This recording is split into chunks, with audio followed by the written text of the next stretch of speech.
Javi Barcinal. I'm from the Philippines.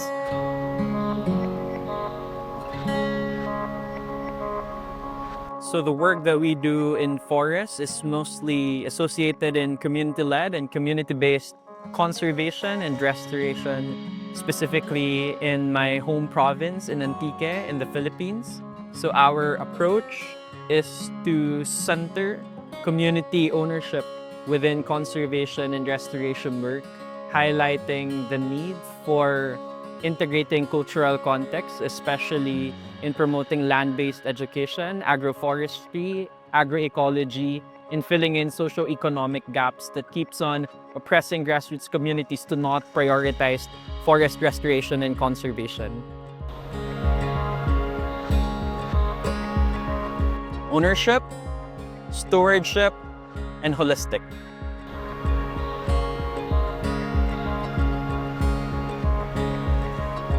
I think coming from a grassroots background, being here is a testament of a need for breaking silos of events, international events like CBD COP and also other international events where we talk about negotiations and decision-making tables.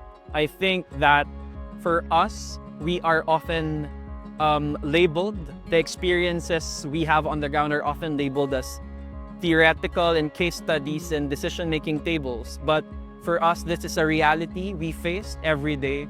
And I think we need to integrate and bridge more representation, rural and local representation in decision-making tables, and put it in the center of the discussion, especially when we're talking about biodiversity conservation and climate change international goals. I think being here also is a testament that we need to look solutions on the ground and not approach it in a very top-down approach, which are oftentimes very imposing and intrusive for communities and grassroots landscapes.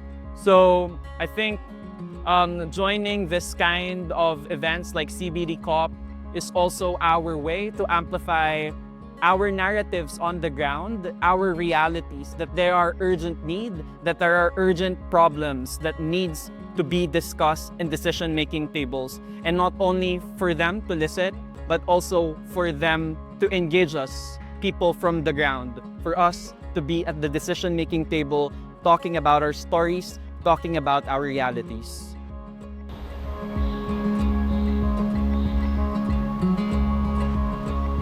I think right now in the discussion of CBD COP, we are on the conversations of biodiversity finance and how this global biodiversity framework can be implemented on the ground.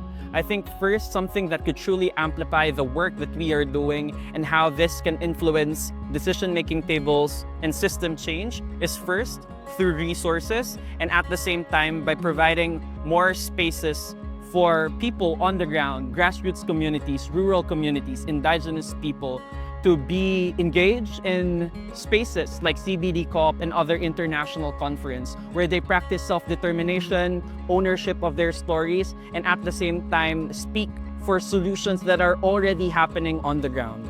I am a face of forestry.